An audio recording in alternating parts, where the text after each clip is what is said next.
هذا خلق الله فأروني ماذا خلق الذين من دونه بل الظالمون في ضلال مبين.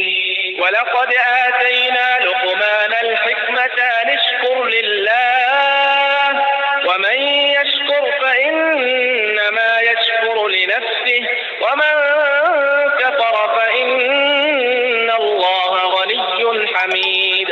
وإذ قال لقمان لابنه وهو يعظه يا بني لا تشرك بالله إن الشرك لظلم عظيم.